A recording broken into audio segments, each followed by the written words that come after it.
Bonsoir à tous, bienvenue dans le Focus Info. Ce soir, notre invitée Sylviane Cedia pour fêter les 50 ans de carrière au Zéphyr ce samedi. Ça sera l'occasion pour nous de revenir justement sur toute la carrière riche de Sylviane Cedia. Bonsoir, ça va? Bonsoir. Alors c'est un plaisir, c'est la première fois que je te reçois ici sur le plateau. Grand bonheur d'être parmi vous. Du Focus, avec ta guitare toujours. Et ça sera l'occasion aussi pour nous d'écouter quelques brides comme ça de tout ce qui a fait justement ta carrière. 50 ans de carrière, ça se fête.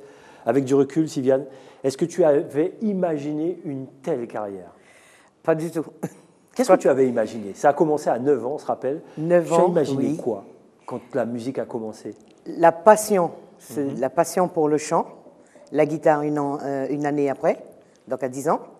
Et cette promesse que je me suis faite depuis petite, ça a été un petit dialogue dans le secret entre la rivière et moi, c'est-à-dire regardant l'immensité du fleuve Maroni, pouvoir écouter les sons de la Guyane, c'est-à-dire les clapotis des vagues qui venaient mourir sur les rives, et aussi les bruits des canaux et tout ça, ce silence m'a beaucoup envahi, m'a beaucoup instruite.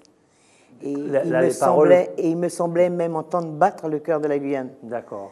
Et comme je chantais dans toutes les occasions, je chantais à la maison, quoi que je puisse faire, que je puisse faire à ce moment-là, le chant m'a toujours accompagné comme jusqu'à maintenant. Et connaissant un peu l'histoire de la Guyane, de son passé, qui n'est pas des plus faciles, et qui a laissé des traces dans le présent actuel, je me suis dit que par la chanson, je pouvais faire quelque chose. Très bien. À travers les paroles, on entend une ou deux chansons déjà, notamment extraits d'albums sortis récemment. Tu parlais effectivement du dialogue que tu pouvais avoir avec toi-même. Oui, tout à fait. Avec toi-même. Est-ce qu'on pouvait imaginer une autre carrière, c'est-à-dire, je ne sais pas, encore plus de succès où elle te convient? Oui, c'est-à-dire que je ne voyais... Vous dire que je ne voyais pas le public, c'est faux, puisque c'est le public qui vous aide aussi à grandir. Mais je me voyais chanter et chanter et chanter. D'accord. Surtout en tant que petite fille, rêve d'enfant. D'autres rêvaient de danser, moi c'était le chant. Le chant et chanter la Guyane, faire connaître la Guyane, où que j'aille. Surtout une longévité. Le succès, comment dirais-je, brut ou bien d'un seul coup, je ne l'imaginais pas. Je voyais surtout durer et être sollicité partout, chanter ma Guyane. D'accord, très bien. On va y revenir tout au long de l'émission. On verra quelques pochettes d'albums également. On voit ce changement à travers aussi les pochettes d'albums et toute l'époque, avec notamment les musiciens avec lesquels tu as joué. S'il fallait retenir quelques noms de musiciens comme ça qui ont marqué ta carrière, des gens qui t'ont accompagné. Je ne parle pas d'artistes avec lesquels tu as fait des duos, etc. Oui. Des musiciens qui t'ont accompagné depuis le début de ta carrière. Quels sont les noms qui reviennent comme ça le plus souvent? Ils sont nombreux. Ils sont nombreux. Il y a Eddie Gustave qui a été mon premier producteur et aussi musicien, et auprès de qui j'ai l'occasion d'échanger encore jusqu'à maintenant. Et quand je vais sur la Guadeloupe, chanter, être accompagné par lui, ça a été une idée forte aussi. Et puis, tout plein d'autres. Alors, sur mes albums, j'ai beaucoup aussi sollicité des artistes guyanais, que j'ai toujours... Il y a Germain Barbe qui m'a accompagné. Ça a été le cas plusieurs fois. Et bien d'autres chanteurs, non pas des chanteurs, mais instrumentistes. Ils sont variés. Les citer comme ça, c'est... Il y a eu de bons moments avec beaucoup. J'imagine, s'il fallait en retenir 2 ou 3, des gens importants qui t'ont permis justement d'aller encore plus loin dans ta carrière, ce serait qui? Il y a eu Philippe Guèze, qui est un premier prix de l'école de jazz, qui m'a accompagné dans M. Feeling Blues, un titre qui a eu beaucoup de succès. Que tu es obligé de chanter à chaque fois que tu es en concert. Oui, tout à fait. Et puis en citant 2-3, il y a eu de clavier, il y a Thierry Vatan, il y a aussi des artistes... il y a Gilles Gibus, c'est pas la première fois qu'il m'accompagne, là il est sur le concert. Exact. Et d'autres encore, Émile Romain et bien d'autres. Très bien. Toujours difficile de choisir les tubes lorsqu'on fait 50 ans de carrière. Tout le monde n'a pas cette chance-là. Alors il y a des grands groupes qui fêtent leurs 30 ans, 40 ans, maintenant 50 ans de carrière pour certains musiciens. Là, quand on dit 50 ans de carrière, quand on est dans l'Hexagone, eh bien, on pense à Johnny Hallyday, Oui, voilà, c'est que des grands noms comme oui. ça qui sortent. Alors, comment choisir les titres quand on sait que les gens qui étaient là depuis le début veulent entendre leur tube et qu'à chaque fois tu touches plusieurs générations? Oui. Comment on fait pour choisir les titres? Est-ce qu'il faut s'entourer de plein de gens pour dire celui-là je l'aime, mais il faut l'enlever? C'est très difficile. Parce que regarde, au départ, j'ai une discographie bien étendue, avec tous les titres de chaque album. Et donc, j'ai regardé cette grande page et j'ai d'abord pointé pour les tubes, ceux qui ont été très connus. D'autre part, il y a des tubes qui ont marché ici et pas automatiquement sur un album. Quand il y a un titre qui a bien marché ici, c'est pas le même qui marche à Paris, c'est pas le même qui marche aux Antilles. Après, ça s'échange. Donc peut-être sur un album, il y a 3 titres. Il faut prendre un petit peu de chaque album pour faire plaisir à tout le monde. C'est la chose la plus difficile. Alors, le plaisir que j'aurais, justement, c'est peut-être des fois de faire un petit acapella pour faire plaisir un peu à tout le monde. Oui, parce qu'il n'y aura pas tous les titres. Ah oui, c'est difficile. Ouais. Je ne pense pas avoir vraiment bouclé, mais l'essentiel. D'accord, très bien. Alors justement, tu as ta guitare, tu parles de tubes. Fais-nous quelque chose, Sylviane, gratte-nous quelque chose qui va déjà donner envie au public d'aller aux Zéphyrs ce samedi. Tout ce que je désire faire est en son nom. Tout ce qui le trouble me donne du tourment. Je l'aime pas seulement pour un moment, mais pour toute la vie. Son nom est gravé dans mon cœur, il y restera pour toujours, car rien n'est plus beau dans l'amour quand on s'aime. Et il y a aussi Didou. Ah oui. Wow, wow, wow, wow, wow, you can do that. Didou. Yeah, I'll die for you.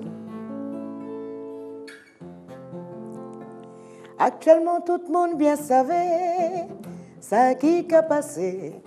Tout ça nous peut faire genre de là, parce qu'il n'y a nous pas créé. Tout ça nous peut faire 10 pilons à continuer à aller devant. Mais ces anciens étaient les plus forts, à y quitter gagner toute l'idée. Et qui a toujours été plus fort, parce que nous arrivons, tout bas c'était du bout. Il y a eu cela, il y a eu.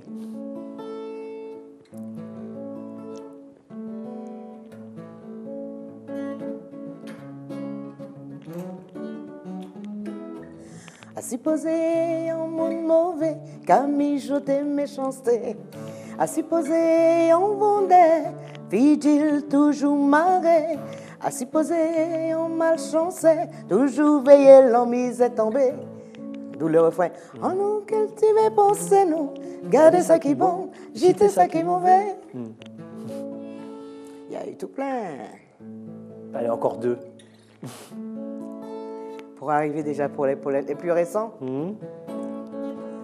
Au temps du grand manteau linga, à Maripasoula, je voyais ma vie en chanson.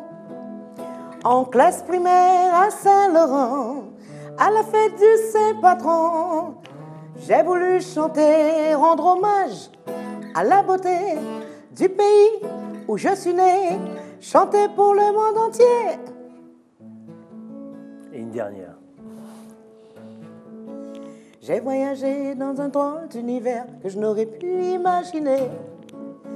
Planer dans les airs en gardant les pieds sur terre, même pas en rêve, aucune idée. Et pourtant, ce jour-là, j'étais si sereine, loin de penser un instant à voyager sans destination. Et il y a eu... Allez, on y va, nous, il n'y a pas de problème. On s'incline, mon commandé, tous les jours. La suite. Ouais, Voix d'amour, etc. Il y a eu lui, Didou, la Musica, 6 mains pour récolter. J'en ai raté un. Voyager, c'est ça? Bois d'amour. Bois d'amour et puis Mounion Messi. Voilà, Mounion Messi. C'est un hommage au public. Exactement. Grand merci et à tous ceux qui grandissent le pays. Voilà, on n'a même pas 3-4 minutes. Voilà, 1, 2, 3, 4, 5, 6, 7 tubes tout ce qu'on va sûrement retrouver ce samedi au Zéphyr. Qui est derrière ce spectacle, ce concert, Sylviane? Alors, c'est sur la grande initiative de 50 Prod, ouais. que je remercie vraiment de tout cœur, de grand cœur, et au niveau de la production du spectacle, et pour la régie, enfin tout ce qui concerne la musique, regroupement des musiciens, c'est avec la complicité de Gilles Gibus. Et la Dream Team. Et la Dream Team. Voilà, Gilles Gibus qu'on salue. Nous avons un invité avec nous, d'ailleurs qui est en Guyane pour cela, c'est M. Thierry Vatan. Exactement, le clavier, pianiste, arrangeur, et qui a travaillé avec moi sur mon récent album. On est d'accord là-dessus. Sylviane, tu as vécu des choses difficiles à titre personnel dans ta vie. Tout à fait. Est-ce que ça t'a changé? Et si oui, qu'est-ce qui a changé? Et est-ce que ça a eu une influence sur ta musique? Ça m'a grandi. C'était dur à traverser, ces épreuves dures à traverser m'ont grandi, m'ont permis de relativiser un peu, parce qu'on vit l'équilibre déjà. J'ai par éducation, par mes parents, des choses que j'ai bien acquises et que j'ai épousées déjà depuis ma naissance. C'est la patience. La patience, le courage, l'honnêteté et cette grande part de pureté qui fait que, comme exemple, lorsque vous avez l'habitude de courir les scènes et d'avoir des cachets très intéressants et de devoir à un moment, pour faire face à la réalité, reprendre une activité à côté, et dans les dimensions déjà financières ne sont pas les mêmes, et le faire parce qu'il faut le faire et sans rechigner. Donc l'éducation m'a beaucoup amené de pouvoir dire qu'il fallait le faire. Grande part d'humilité là. Grande part, oui, ça vous éduque beaucoup. Je ne souhaite à personne de passer par là, mais de l'enseigne que j'en tire aujourd'hui, je ne demande pas de bis, mais je crois que ça m'a permis de grandir dans ce sens-là, et puis surtout d'avoir beaucoup de courage dans tout ce qu'on fait et de rester soi. Ça, c'est très important. Qu'est-ce qui, dans ta musique, reflète tout ce que tu as vécu? Quels sont les titres qui reflètent tout ça? Alors, il y en a beaucoup, mais ce qui reflète ces titres, c'est que les chansons que je compose sont vraiment sortent de l'intérieur de mon être. Mon âme, toutes ces choses-là conjuguent pour donner une profondeur. C'est-à-dire que beaucoup, à un moment, se sont dit peut-être comment je n'étais pas comme dans tout le monde, dans les rythmes un peu sautillants, virevoltants, plus sur la douceur, déjà de parce que je suis guyanaise, donc on aime les choses douces. Et nous gagnons une belle créole très poétique. C'est vrai. Et puis d'autre part, parce que pour moi, c'était d'abord la parole. Vous avez vu depuis quelques années, le rythme, c'est comment dirais-je, c'est relevé. On est d'accord. C'est relevé. Et donc d'abord la parole. Et il était important pour moi déjà de relater à ceux qui écoutent, dont je remercie la grande bienveillance et qui m'a permis de durer aujourd'hui, de pouvoir passer des messages, parce que je les ai vécus. Il y a des histoires qui m'ont été racontées aussi, mais que j'ai d'abord ressenties aussi, et pouvoir transmettre, parce qu'on est là d'abord pour transmettre, nous qui avons, les artistes, tant de choses, tant la chance de capter l'invisible pour le transmettre à tous, pour vous le transmettre à tous. Il y a un mot qui revient, qui peut revenir souvent, qui peut, on va dire, définir un peu ta personnalité, c'est le partage. Oui. À chaque fois qu'on se croise sur Paris, à la foire, un peu partout, chaque fois qu'il y a des spectacles où il y a des Martiniquais, des Guadeloupéens, des Guyanais, je te sens dans un moment plutôt euphorique, contente de retrouver des amis, même des gens que tu as vus il y a l'année dernière, etc. Cette notion de partage-là, dis-nous. Ben c'est dans l'humilité elle-même. Et à vrai dire, que je n'oublie pas de vous dire, comme vous savez pour beaucoup, j'ai grandi aussi grâce à la générosité, aux prestations pour des associations, pour des cas vraiment difficiles. Œuvrant pour la maladie, œuvrant pour tout, pour des fléaux du monde, des catastrophes naturelles. Donc je me suis fait aussi beaucoup connaître, et parce que je voulais aussi, n'étant pas très connue, je pensais que c'était bien aussi de participer. Mais sans attendre de retour. Seulement ces participations m'ont amené aussi une grande reconnaissance du public. Ce qui fait que quand je les rencontre dans des lieux comme la Foire de Paris, où ils n'ont pas souvent l'occasion de me voir en direct, me témoigner de leur sympathie que j'accepte à grand cœur. Et puis retrouver des collègues de la musique, retrouver aussi des présidents d'associations qui pour eux-mêmes ont œuvré dans les débuts quand je suis arrivée à Paris exact. Et qui sont contents de voir que je continue. Tout ça, c'est l'accolade, quoi, c'est se serrer la main. Sylviane, est-ce qu'il y a, parmi tous les concerts que tu as fait, tous les spectacles que tu as pu faire, est-ce qu'il y en a un qui t'a marqué plus que les autres et pourquoi? Il y en a quelques-uns. Ça a été la Louisiane. D'accord. J'oublierai jamais Pourquoi? la Louisiane parce que ça a été le public le plus nombreux, déjà devant lequel je suis passée, 120 000 spectateurs. Wow. C'était le premier festival d'été international de Louisiane en 87, parrainé par le Québec. Et ils m'ont invité de nouveau en 90. Pourquoi? Parce que, invité à ce festival, bon, je vivais déjà à Paris, on se dit qu'on va passer sur un sol américain, même si nous sommes d'Amérique du Sud. Ouais. Mais là-bas, on sait que là-bas, c'est grand phare, grand feu, grand éclat. J'ai dit, bon, ben, j'y vais là-bas, je vais chanter mes petites chansons, mes chansons. Mais je ne pensais pas vraiment avoir ce gros succès, Et ça, ce sont des moments qui marquent. L'arrivée à l'aéroport, c'est une voiture qui m'attendait. Moi, je suis arrivé à la fin du festival, il y avait les tambourineurs du Rwanda. Donc, eux, ils étaient dans un car avec leurs gros tambours. Et moi, une belle voiture qui m'attendait. Bon, je n'ai même pas regardé que c'était une belle voiture. Je suis rentré dedans. Oui. On m'a invité à entrer, chauffeur, tout ça. Et j'ai entendu les gyrophares, sirènes, tout ça. Et j'ai demandé au chauffeur, mais... Qu'est-ce qui se passe? Qu'est-ce qui se passe? Il y a une personnalité qui... Il me dit, non, c'est vous. Waouh. Alors là, on aurait voulu que le monde entier... Parce que ce n'est pas souvent. Oui, oui. Magnifique. Le monde entier vous voit. Dans quel état d'esprit tu es pour ce spectacle de samedi? Comment tu te sens là? C'est dans 2 jours. Sereine et bien, sereine parce que bien encadrée. Au niveau de 50 Prod avec Rudy, Carré et Thierry, ils font le nécessaire avec toute la famille pour que je sois bichonnée, tranquille et tout. Tout est bien organisé. J'avoue que ça, c'est déjà un plaisir que je partage. C'est déjà un bonheur. Et ceci me met dans une grande sérénité. Dans un certain confort. Ah oui, alors que, savez-vous que lorsque vous passez devant votre propre public, ça c'est... Alors, il y a les jetons. Hein. Encore 2-3 questions. Je sais qu'en régie, on a dépassé le timing, surtout qu'on va finir en musique avec un clip tout à l'heure. On dit souvent « nul n'est prophète en son pays ». Tu fais partie des rares artistes comme Danny Play, et on va dire la nouvelle génération, Diana King, que les jeunes Guyanais adorent, où le public t'aime et te le rend. Comment tu expliques ça aujourd'hui? Parce que c'est vrai que nul n'est prophète en son pays. Ce n'est pas ton cas. Chez toi, tu es adulé aussi, comme à l'extérieur. Merci, merci à tous. Même parce que je suis comme je suis, je ne cherche pas à paraître. C'est ça? C'est le côté naturel. Quand je suis faible, je fais savoir que j'ai mal. Ouais. Tu ne triches pas? Je ne triche pas, c'est ça. D'accord. Mais c'est sûrement ça la réponse.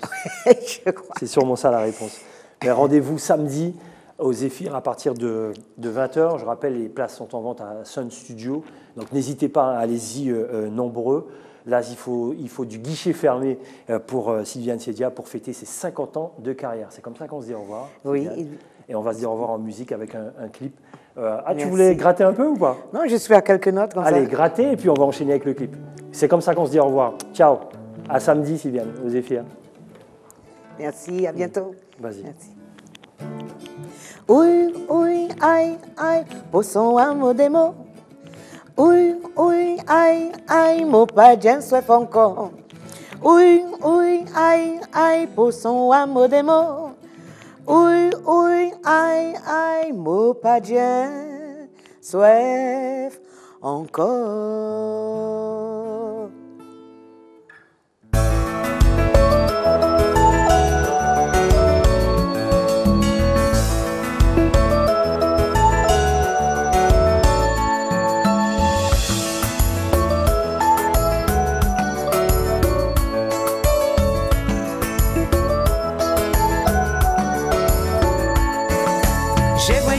Dans un drôle d'univers que je n'aurais pu imaginer. Planer dans les airs en gardant les pieds sur terre, même pas en rêve, aucune idée. Et pourtant, ce jour-là, j'étais si sereine, loin de penser un instant à voyager sans destination.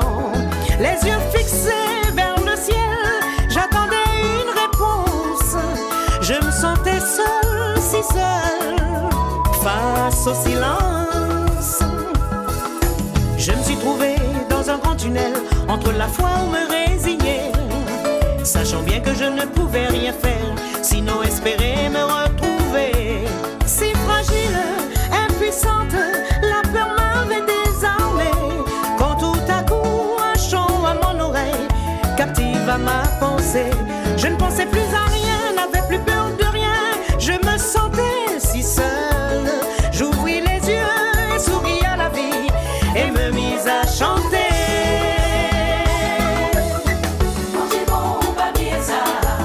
Même en secours et toujours galimien.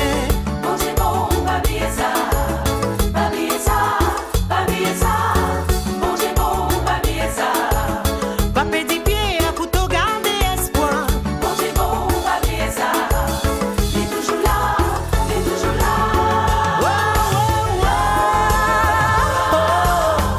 Pourquoi chercher au dehors ce que tu as au fond de toi?